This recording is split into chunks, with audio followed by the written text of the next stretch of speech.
Salut la brigade, salut les entrepreneurs, bienvenue dans la cinquième vidéo de la formation gratuite sur YouTube Comment créer son entreprise étape de A à Z. Donc le sujet du jour, les méthodes ultimes pour entreprendre et plus particulièrement l'effectuation. Alors on verra dans la prochaine vidéo la deuxième méthode ultime qui est le Lean Startup avec le MVP.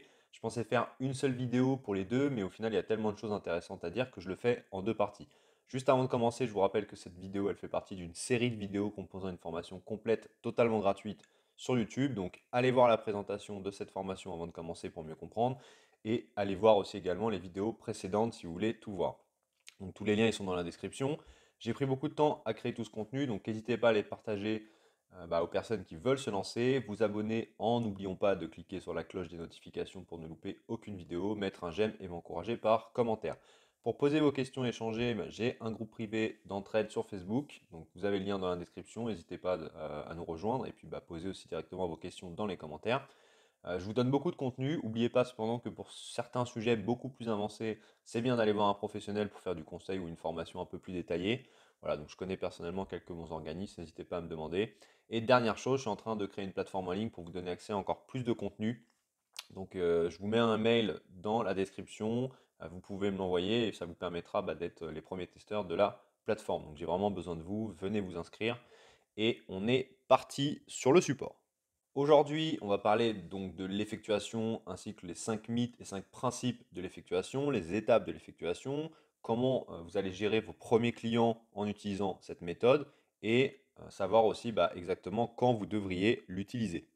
L'effectuation, il y a eu un livre qui a été écrit par Philippe Silberzan, alors désolé si je le prononce mal, qui est un professeur-chercheur à l'EM Lyon. Et en fait, l'effectuation, ça vient de Sarah Sarasvati, qui est une chercheuse d'origine indienne, en fait, qui a fait une étude sur les entrepreneurs et la façon dont ils faisaient. Donc pour cela, en fait, elle les a observés face à différentes problématiques, ce qui était beaucoup plus logique de faire comme ça que de demander aux entrepreneurs comment ils avaient réussi, parce qu'en général, les entrepreneurs, ils oublient le début de leur aventure entrepreneuriale et puis ils réinventent l'histoire.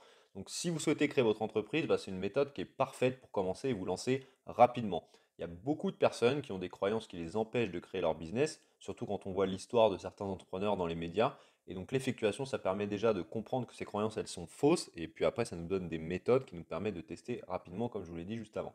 En général, quand on pense entrepreneuriat, on pense avoir une grande idée, ensuite faire une étude de marché, puis créer son entreprise en développant le service ou le produit.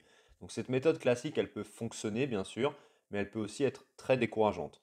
Tout simplement parce que vous prenez plusieurs semaines, mois à réfléchir et penser avant d'agir concrètement. Et donc dans certaines situations, cette méthode classique, elle est utile, mais parfois, et voire souvent, il vaut mieux utiliser l'effectuation, parce que rien ne vaut l'action. Ce qu'il faut comprendre dans l'entrepreneuriat, et c'est très important, c'est que la plupart des entreprises, elles commencent petit. Donc elles n'ont pas une grande idée, simplement une idée avec laquelle elles démarrent et qu'elles font évoluer au fur et à mesure. D'ailleurs, l'idée finale, c'est très peu souvent l'idée de départ. Elles prennent souvent du temps à vraiment se développer et elles trouvent réellement leur business model avec le temps, même pour les non-startups. Si c'est des entreprises plus classiques, c'est aussi le cas pour elles. Donc en résumé, une entreprise, ça commence pas forcément avec la bonne idée, le bon produit ou le bon client. Tout cela, en fait, ça se détermine avec le temps en faisant des essais et des erreurs. Et donc l'effectuation, ça nous met 5 mythes, enfin ça nous met en avant 5 mythes et 5 principes que nous allons détailler maintenant. Le premier mythe, c'est que les entrepreneurs, ils aiment le risque. Alors personne aime spécialement le risque, c'est évidemment la même chose pour les entrepreneurs. On pense qu'ils aiment plus le risque parce qu'ils osent essayer plus de choses que les autres. Donc les entrepreneurs, ils essayent plutôt au maximum de limiter le risque en choisissant un niveau de risque ou de perte acceptable. Donc un exemple concret, vous lancez votre projet, vous vous dites j'ai un an pour créer mon entreprise, vous acceptez donc de perdre un an pour vous lancer, et pendant ces un an, vous allez tout donner et voir quels objectifs vous allez atteindre. Donc à ce moment-là, au bout d'un an, vous pourrez soit arrêter, soit réévaluer la situation pour voir si vous pouvez définir un nouveau niveau de risque acceptable. Donc un entrepreneur, il détermine ce qu'on appelle un niveau de risque ou une perte acceptable et se lance en ne sachant pas réellement le résultat attendu. Et alors qu'un non-entrepreneur, donc c'est la plupart d'entre nous, et c'est normal parce qu'on est formé comme ça à l'école, c'est qu'on détermine un résultat à atteindre et on essaye de réduire un maximum le risque. Sauf que ça, en fait, c'est pas du tout la bonne logique entrepreneuriale. Donc les entrepreneurs, ils ont plutôt tendance à limiter les investissements, avancer par étapes et à choisir selon les résultats les prochaines étapes. Donc en fait, on teste, on avance petit à petit et puis selon les résultats, on se dit ok, je continue plutôt comme ça ou comme ça. Et donc ils partagent aussi le risque avec les autres, mais ça on y reviendra plus tard. Donc en fait, demandez-vous quels sont les niveaux de risque, les pertes acceptables que vous êtes prêt à prendre pour créer votre projet.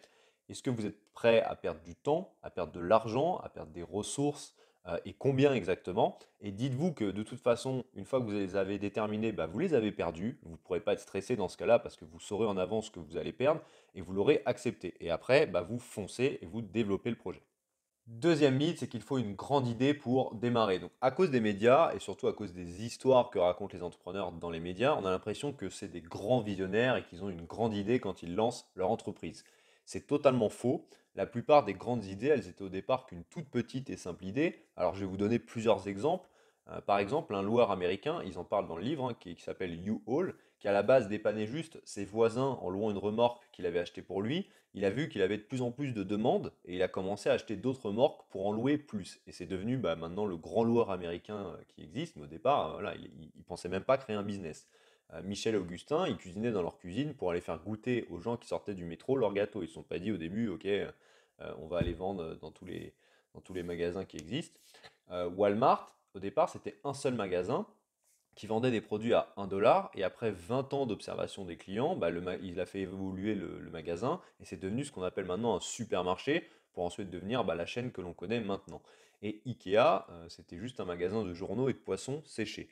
Donc il faut bien comprendre que l'idée de départ, ça peut devenir une grande idée parce elle se développe au cours du temps. C'est donc le résultat d'un plus ou moins long processus dans lequel l'entrepreneur il va interagir avec son marché, donc les clients, les fournisseurs. Et donc vous n'avez pas besoin d'une grande idée pour créer votre entreprise. Elle peut, elle peut même être simple et même déjà exister. Donc l'important, c'est de passer à l'action, encore l'action, hein, je vous en parle assez souvent, et c'est de confronter votre idée à la réalité, d'être au contact de vos clients, de vos fournisseurs, et de construire votre vision au fur et à mesure. Troisième mythe, les entrepreneurs sont experts en prévision. Alors ça revient en gros à dire que ce sont des devins, et que, bah, ce qui n'est pas du tout le cas, hein, comme vous vous en doutez, parce que comme tout le monde, les entrepreneurs, ils se trompent. Donc ce n'est pas des experts en prévision, c'est plutôt en faisant qu'ils découvrent ces prévisions. Et ils essayent même souvent de ne pas écouter les prévisions du marché. Deux exemples concrets, Starbucks, ils se sont lancés aux États-Unis alors que la consommation de café diminuait. Et Zara, au lieu d'aller faire produire leurs vêtements en Chine, comme tout le monde à l'époque, et tout le monde en plus prévoyait que en gros bah, tout allait se faire en Chine et tout, bah, eux ils ont dit bah non, on va rester en Europe et on va fabriquer en Europe. Et c'est devenu maintenant la marque qu'on connaît. Donc si vous projetez votre projet seulement sur des prévisions, c'est très fragile parce que vous misez sur l'évolution d'un marché qui, au final n'est qu'une théorie, hein, parce que personne ne sait rien en avance. C'est comme un économiste qui prévoit des crises. Voilà, bon, en fait, ça reste une théorie. Donc il vaut mieux démarrer plus petit et faire évoluer votre projet au fur et à mesure, encore une fois, en agissant sur votre environnement. Avant-dernier mythe, les entrepreneurs sont des super-héros. Là encore, les médias ils nous donnent une image totalement fausse des entrepreneurs. On dirait qu'ils savent tout faire, ils savent tout vendre, ils comprennent tout avant les autres. Quand vous voyez ça, c'est un peu normal que vous puissiez être découragé, parce que clairement, on peut se dire, ok, mais je suis pas comme eux, c'est impossible, enfin, on dirait qu'il faut limite avoir un don pour entreprendre.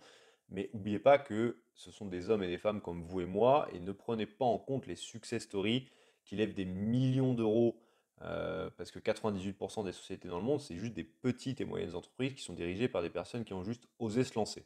Donc tout le monde peut être entrepreneur, j'ai d'ailleurs expliqué dans la première vidéo de cette formation gratuite, car il y a une grande diversité des profils. Et il ne faut pas cocher des qualités à avoir pour le devenir, et heureusement. Dernier mythe, les entrepreneurs réussissent seuls. Alors, une entreprise, c'est pas une personne, mais plusieurs personnes qui avancent vers un objectif commun. Donc, c'est une réussite collective. En tant que chef d'entreprise, vous êtes plutôt là pour être le chef d'orchestre de tout ça et faire en sorte que cela fonctionne au mieux. Pour cela, c'est important d'avoir une très bonne qualité d'équipe, et c'est d'ailleurs plus important qu'une idée. Et souvent, quand les personnes vont voir des investisseurs, bah, on regarde quand même, les investisseurs en tout cas, regardent énormément l'équipe et pas forcément que le projet. Parce que bah, c'est quand même l'équipe qui va mettre en œuvre un projet. Et si vous avez une très très bonne idée avec une équipe qui est pas du tout forte pour la mettre en œuvre, bah, c'est moins intéressant qu'une idée qui est un peu moins bonne, mais avec une équipe qui est très très forte pour la mettre en œuvre. Il y a plus de chances que ça réussisse dans ce cas-là. Donc un entrepreneur seul, il va jamais très loin. Et si ce n'est pas des salariés, hein, c'est un ou plusieurs associés, c'est des amis, c'est la famille, c'est un premier client. Bref, il y a toujours d'autres parties prenantes. On va utiliser beaucoup ce terme avec l'effectuation après. Donc des parties prenantes qui vous accompagnent. Donc vous pouvez démarrer seul, mais si vous souhaitez vraiment développer quelque chose de plus grand, bah, vous ne pourrez pas tout faire tout seul au bout d'un moment. D'ailleurs, il y a un exemple qui est James J. Couzens, qui était l'associé d'Henry Ford, qui faisait un énorme travail pour que les idées de Ford elles fonctionnent, et pourtant bah, personne ne le connaît. Pour les principes, bah, reprenons déjà l'exemple du livre pour bien vous faire comprendre le principe d'effectuation dans son ensemble. Par exemple, vous invitez des personnes à dîner, bah, vous avez deux approches. Vous pouvez choisir votre recette et aller acheter les ingrédients pour faire cette recette. Donc là, dans ce cas-là, les objectifs choisis, ils définissent les ressources nécessaires. Donc les objectifs, c'est la recette et les ressources nécessaires, bah, ça va être les ingrédients pour faire cette recette. La deuxième approche, qui est l'approche de l'effectuation, c'est que vous allez ouvrir votre frigo, vous allez regarder ce que vous avez dans votre frigo et vous allez faire une recette à partir de cela. Donc dans ce cas-là, les ressources, elles définissent les objectifs à atteindre. Donc les ressources, bah, c'est ce que vous avez dans votre frigo et ça va définir bah, l'objectif à atteindre. Et c'est ça l'effectuation. Le premier principe de l'effectuation, c'est un tien vaut mieux que deux, tu l'auras. Donc, au lieu de définir les objectifs pour ensuite décider des ressources que vous allez utiliser pour les atteindre, vous regardez les ressources dont vous disposez pour décider des objectifs à atteindre. Donc, ça veut dire une chose importante, c'est que c'est plus important d'utiliser les ressources que vous avez aujourd'hui plutôt que d'essayer d'aller en chercher d'autres dans le futur. C'est pas toujours simple en plus parce que vous avez des moyens limités. Donc, faites avec ce que vous avez maintenant au lieu d'imaginer ce que vous pourriez faire avec autre chose. Les trois moyens dont vous disposez, bah, vous avez votre personnalité, donc par exemple une passion, une envie, une histoire, vos connaissances, donc votre éducation, vos expériences personnelles et professionnelles, et votre réseau de relations proches ou non, donc pour s'associer, développer des partenariats, trouver des clients. Donc un exemple concret, si vous devez lancer une chaîne YouTube, vous avez deux solutions. Soit vous regardez le matériel nécessaire pour faire la vidéo parfaite, vous apprenez toutes les techniques de montage, lumière, son. Ensuite, vous choisissez votre sujet et vous apprenez tout dessus. Et après, vous lancez votre chaîne. Alors, en attendant de faire ça, il y a quand même au moins 4 mois, voire beaucoup plus, qui se sont passés.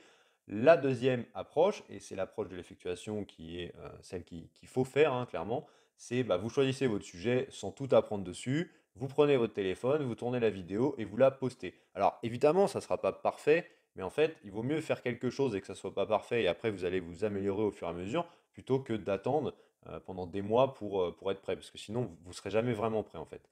Deuxième exemple, quand moi je me suis lancé pour accompagner mes clients en freelance, au lieu de commencer à faire un site et de me mettre sur des plateformes de freelance par exemple, bah, j'ai contacté des anciens clients, des connaissances et j'ai tout de suite trouvé des clients. Donc j'ai ensuite fait mon site, bien sûr, mais au lieu de perdre du temps à le faire et ne pas gagner d'argent au début, bah, j'ai utilisé l'approche de l'effectuation et j'ai commencé par faire avec ce que j'avais, c'est-à-dire les gens que je connaissais, mes connaissances, et puis bah, ça m'a apporté tout de suite des clients. Deuxième principe, la perte acceptable. Donc ça rejoint le mythe numéro un, hein, qui dit que les entrepreneurs aiment le risque. Avec mon exemple de vous lancer votre projet, vous vous dites j'ai un an pour créer mon entreprise, vous acceptez donc de perdre un an pour vous lancer, et après, bah, au bout de ces un an, vous pouvez soit arrêter, soit réévaluer la situation pour continuer. Donc quand vous prenez une décision ou vous lancez un projet, hein, demandez-vous ce que vous êtes prêt à perdre plutôt que de vous demander ce que vous souhaitez gagner. Et encore une fois, ce n'est pas forcément l'habitude qu'on a quand on fait quelque chose. Donc, demandez-vous qu'est-ce que vous êtes prêt à perdre pour lancer votre projet. De l'argent, du temps, des ressources. Donc, vous devez être prêt à perdre quelque chose de défini. Donc, le temps et l'argent, bah, ça peut être défini, hein. Je peux dire, OK, je perds un an ou je perds 3000 euros pour gagner quelque chose qui est indéfini. Parce que vous ne savez pas ce que vous pourrez gagner, mais au moins vous limitez les risques parce que vous savez ce que vous êtes prêt à perdre. Et cette approche, elle est vraiment extraordinaire pour entreprendre parce que c'est beaucoup plus simple d'estimer ce qu'on peut perdre et de le contrôler plutôt que d'estimer un gain qui est seulement hypothétique. Troisième principe, le patchwork fou. Alors qu'est-ce que c'est qu'un patchwork? Bah, c'est une technique de couture qui consiste à assembler plusieurs morceaux de tissu de taille, forme et couleurs différentes pour faire un seul tissu. Et le patchwork, ça illustre très bien un projet entrepreneurial parce on ne connaît pas le résultat final quand on lance un projet entrepreneurial, parce que ce dernier, il dépend de l'apport de chaque partie prenante au projet. Alors ça veut dire quoi? Ça veut dire que votre projet, il va évoluer au fur et à mesure que vous allez rencontrer et vous entourer de personnes, donc on appellera parties prenantes, qui vont s'ajouter au projet en apportant des ressources. Alors ça pourrait être un local, du temps, de l'argent, être un premier client aussi. Donc avoir de nouvelles ressources, ça va vous ouvrir de nouvelles possibilités. Et votre travail en tant que créateur d'entreprise, c'est de susciter l'envie et l'intérêt à participer à votre projet. Parce qu'en fait, plus vous aurez de parties prenantes, plus vous ferez progresser votre projet de manière efficace. Donc un projet d'entreprise, c'est plus la capacité en fait à s'entourer de personnes, donc les parties prenantes qui vont faire grandir le projet, qu'avoir de grandes idées. Avant-dernier principe, la limonade. Ça veut dire savoir tirer parti des surprises, saisir les opportunités. Donc, comme le dit la phrase, si la vie vous donne des citrons, vendez de la limonade. Donc, au lieu de perdre votre temps à vouloir absolument éviter les surprises, en faisant des plans parfaits, entre guillemets, hein, dites-vous que ça arrivera forcément.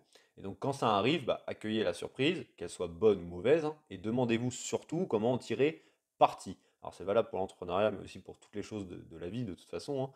Il faut chercher les opportunités dans tous les types de surprises. Donc n'ayez pas peur de changer totalement la direction de vos projets. Donc si les gens vous demandent un produit ou un service qui n'a pas grand-chose à voir avec ce que vous pensiez faire, bah restez pas bloqué, hein, sur votre idée de départ, parce qu'en fait vous avez une demande, donc vous avez une opportunité à saisir. Beaucoup de produits viennent du hasard, hein. Par exemple, le produit très connu, c'est le post-it. L'entreprise, à la base, ils voulaient mettre au point une colle, sauf qu'elle ne collait pas très très bien. Et bah, ça a permis de créer le post-it. Et d'ailleurs, vous voyez que maintenant, bah, grâce à ça, ils ont gagné énormément d'argent.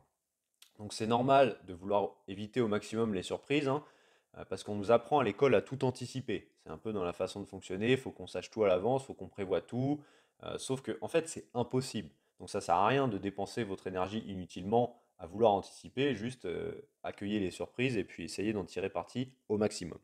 Dernier principe de l'effectuation, le pilote dans l'avion. Donc, un projet entrepreneurial, ce n'est pas anticipable, je pense que vous l'avez compris maintenant. Donc on ne sait jamais ce qui va se produire dans l'avenir, malgré nos super plans. Mais vous n'êtes pas là non plus pour subir le marché, vous devez être acteur et influencer votre environnement. Donc rien ne vous empêche d'arriver sur un marché et de casser les codes. Soyez juste vous-même, en fait, n'ayez pas de limite. Puis il n'y a aucune tendance qui est inévitable et aucun marché qui est figé. Et c'est pour cette raison qu'il faut se méfier des études de marché au final, même si je ferai une vidéo d'ailleurs sur les études de marché, parce qu'elles vous incitent beaucoup trop à reproduire ce que vous connaissez déjà dans le présent. Si on résume les étapes entre guillemets de l'effectuation, la première étape, ça va être de déterminer les ressources ou les moyens à votre disposition. Donc c'est qui êtes-vous, qu'est-ce que vous connaissez et qui connaissez-vous.